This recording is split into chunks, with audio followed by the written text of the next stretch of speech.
आपस्तम्भमहर्षिणं सविनयं नत्वा तदुक्तान् श्रुतिप्रोक्तान् मानवश्रेयसे च विविधान् धर्मान् ब्रवीम्यादरात्। श्रुत्वा तान् चिराच्चरन्तु सुधियो प्रेम्णा च मुक्तिप्रदान्। सर्वे प्राप्तस्वकीयमुत्तमजनिं सार्थक्ययन्तो बुधाः। ఓం స్వస్తి శ్రీ గణేశాయ నమః. నమః ఆపస్తంభాయ మహర్షయే. ఆపస్తంభ మహర్షి రచించినటువంటి ధర్మసూత్రాలను గురించి వింటూ ఉన్నాం. ప్రథమ ప్రశ్నలోని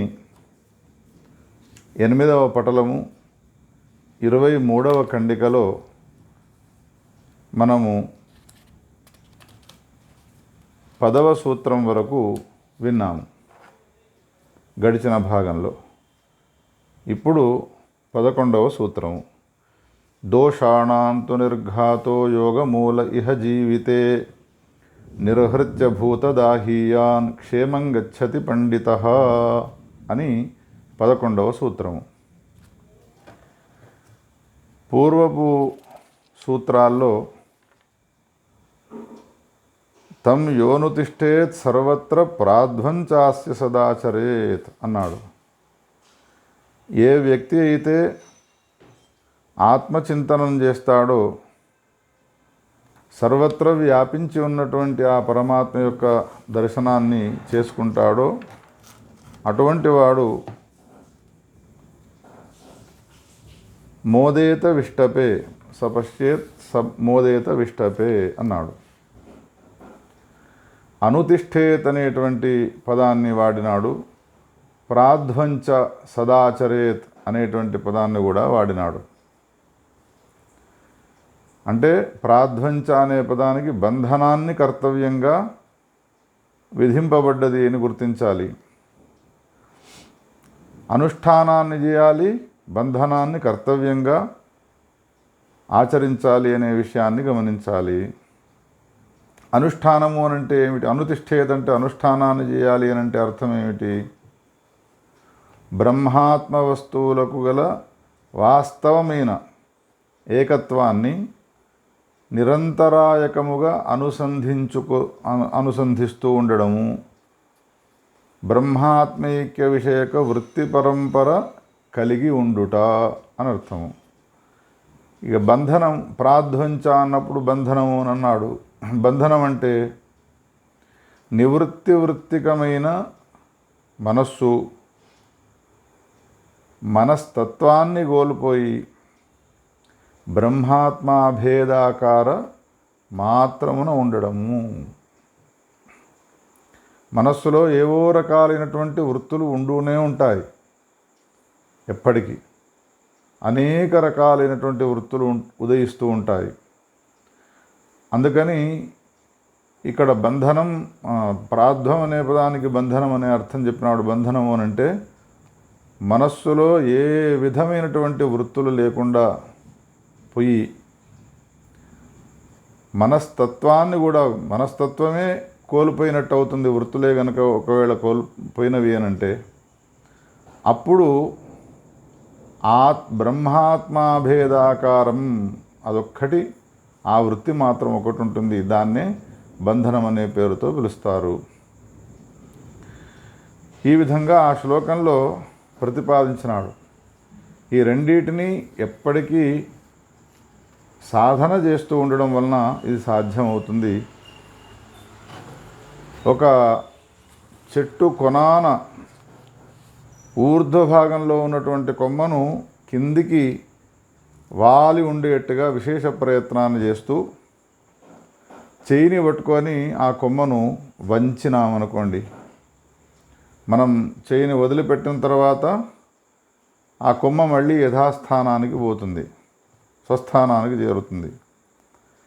ఎవడైతే సాధకుడైనటువంటి పురుషుడున్నాడో ఆ కొమ్మను కిందికి వంగేట్టుగానే చేయాలి అని అనుకుంటాడో, విసుగును నిర్వేదాన్ని పొందకుండా మళ్ళీ ఆ కొమ్మను గట్టిగా లాగి పట్టుకున్నాడు అనంటే, విశేష ప్రయత్నాన్ని కనుక చేసినాడు అనంటే కొంతకాలానికి ఆ కొమ్మ పైకుండేదల్లా కిందికి అవనతమై ఏ విధంగా మళ్ళీ పైకి పోకుండా పైకి పోయే స్వభావాన్ని కోల్పోయి ఉంటుందో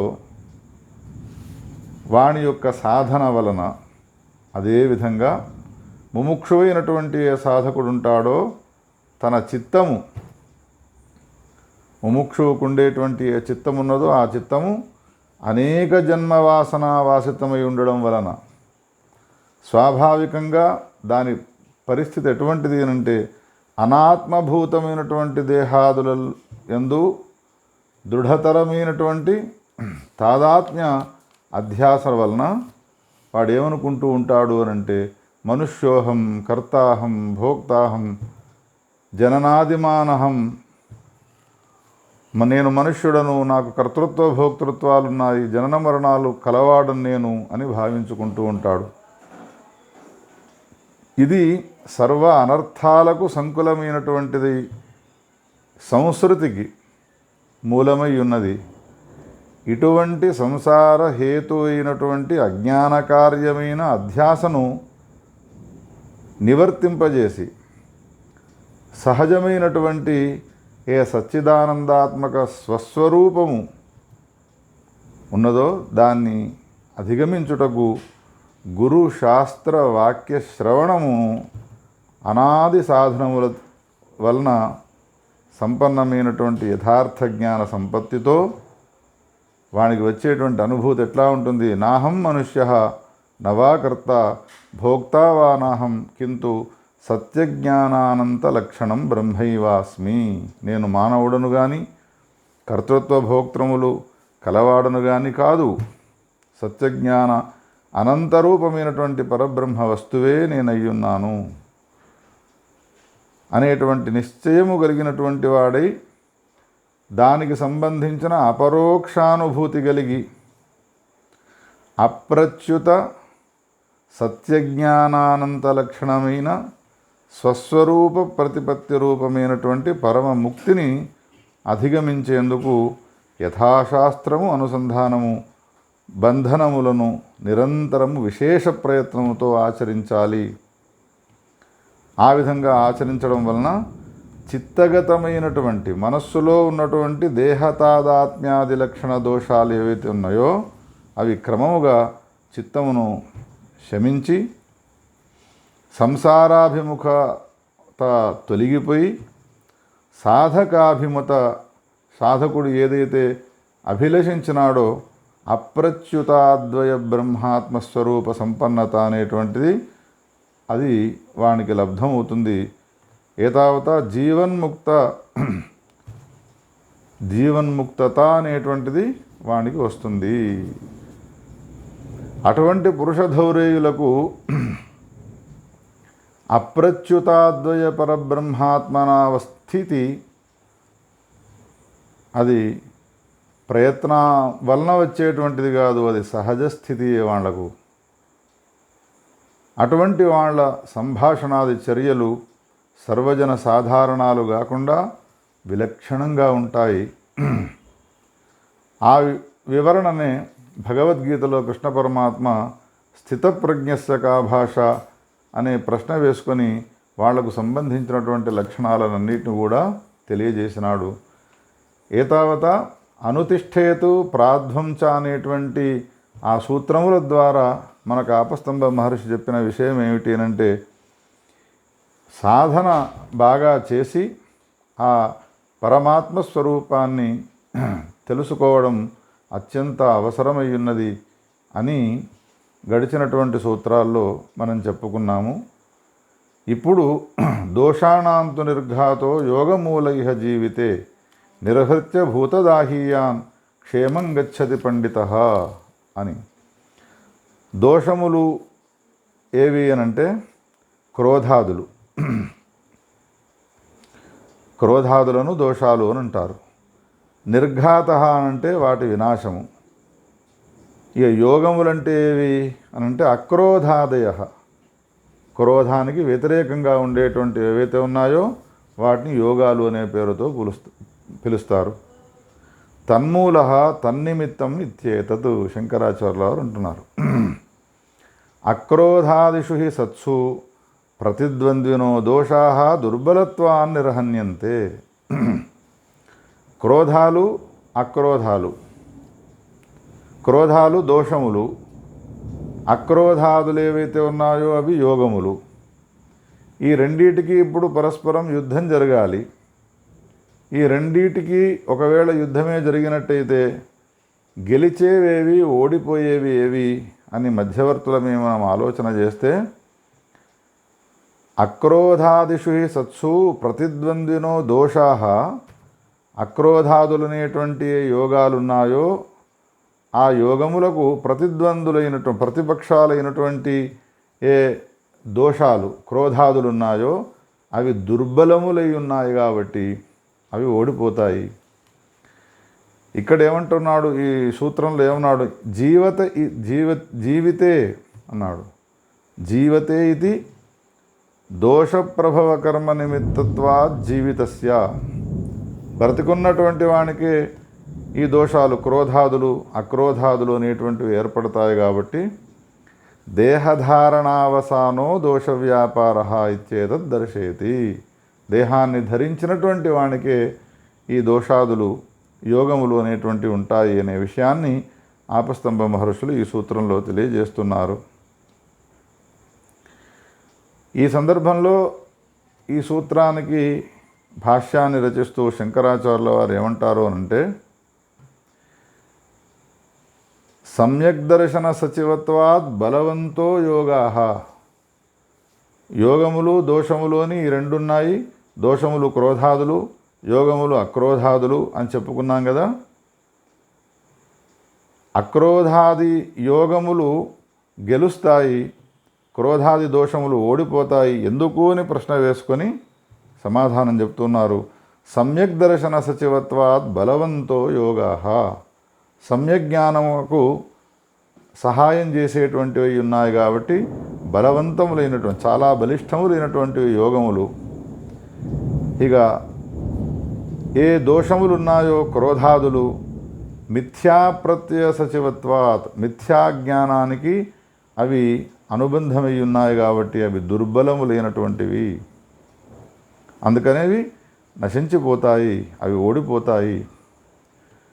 ఈ సందర్భంలో ఒక వాక్యాన్ని ఉట్టంకించినారు శంకర్లు.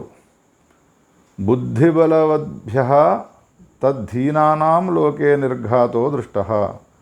బుద్ధి బలము ఎవనికైతే ఉంటుందో అది లేనివాణి పైన వీడు జయాన్ని పొందుతాడు. బుద్ధి బలాలు ఎవనికైతే ఉంటాయో అది లేనివాణిపైన బుద్ధి బలాలు గలవాడు జయిస్తాడు లోకంలో. ఇది ఎట్లానో ఇక్కడ కూడా అక్రోధానాదులు ఏవైతే ఉన్నాయో క్రోధాదులపైన జయాన్ని పొందుతాయి. భూతదాహాన్ అని విశేషణం వేసినాడు. భూతదాహాన్, భూతములు అంటే ప్రాణులు. ప్రాణులను ఈ క్రోధాదులు ఏం చేస్తాయి అంటే దేహేషు ఉద్భూతేషు భూతాని దహ్యంతైవ అగ్నినా పరితప్యంతే.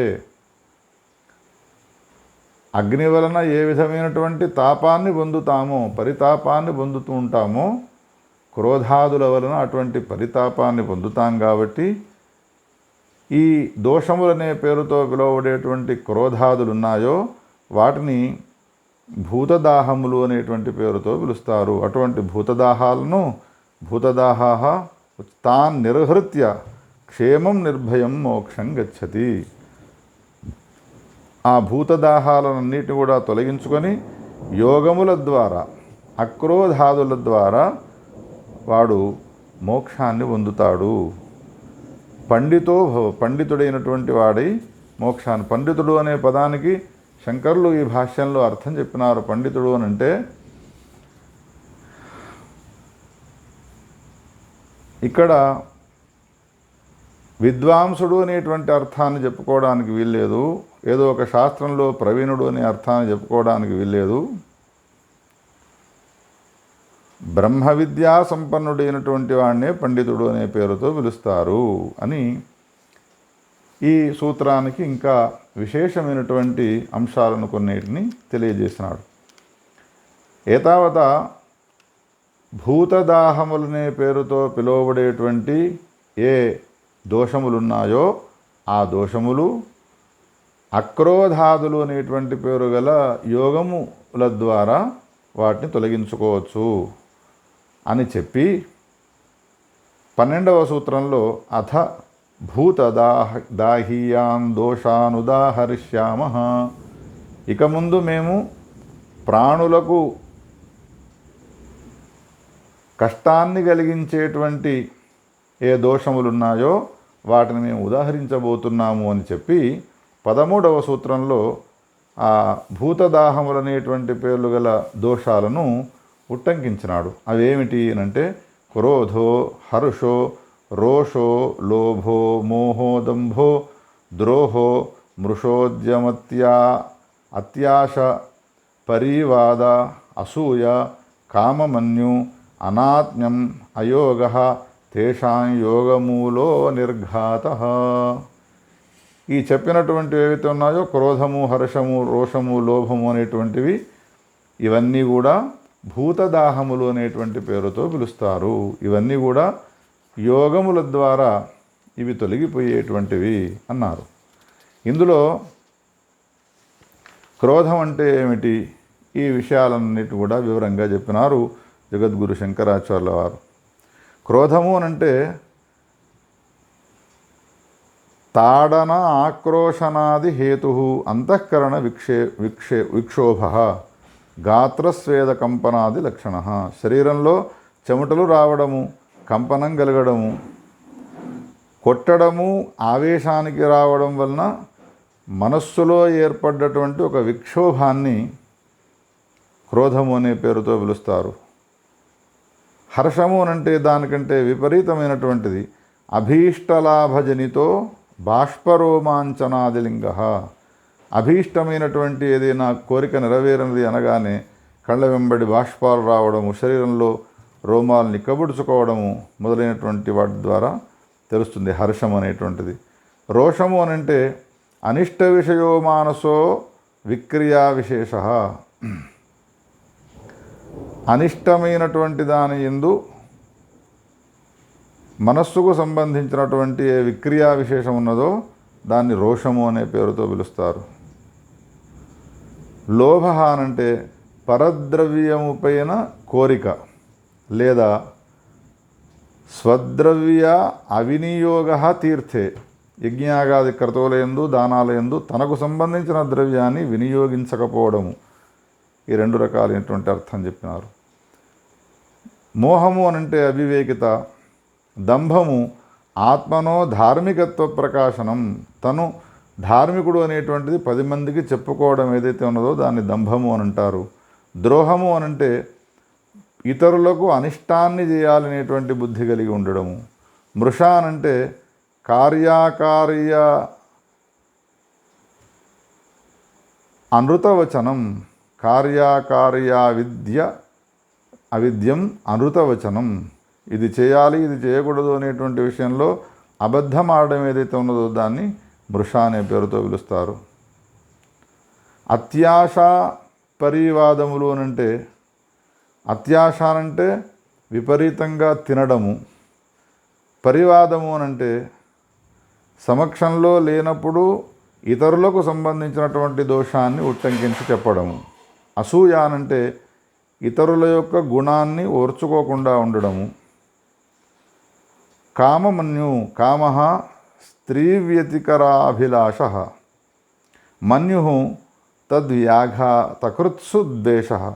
ఏ కోరిక కోరి ఏ స్త్రీని వీడు అపేక్షిస్తున్నాడో దాన్ని కాకుండా చేసిన వాళ్ళపైన ద్వేషమును మన్యువు అనే పేరుతో పిలుస్తారు. అనాత్మ్యం అంటే అనాత్మవత్త.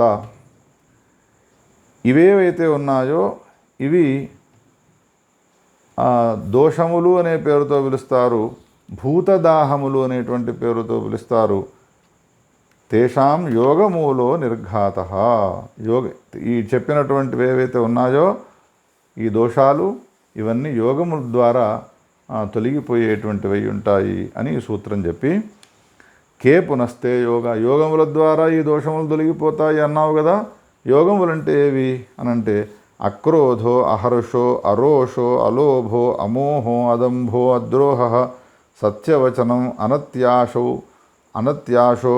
అపైశునం అనసూయ సంవిభాగ త్యాగ ఆర్జవం మార్దవం శమో దమః సర్వభూతైః అవిరోధో యోగః ఆర్యం ఆనృశంసం తుష్టిరితి సర్వాశ్రమాణం సమయపదాని తాన్యనుతిష్ఠన్ విధినా సార్వగామీ భవతి.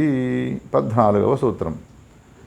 అక్రోధ అహర్ష మొదలైనటువంటివి ఏవైతే ఉన్నాయో ఇవన్నీ కూడా యోగములు అనేటువంటి పేరుతో పిలుస్తారు. సమాధి లక్షణత్వాత్ యోగ. ఆర్జవము అనంటే రుజుత,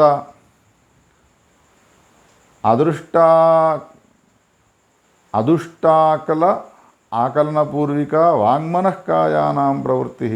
మార్దవం మృదుత్వం. శమము అనంటే అంతఃకరణ ఉపశమనము. దమము అనంటే బాహ్యకరణాల యొక్క ఉపశమనము. ఇతరులను పీడించకుండా ఉండడము. అక్షుద్రత, క్రౌర్యము లేకపోవడము.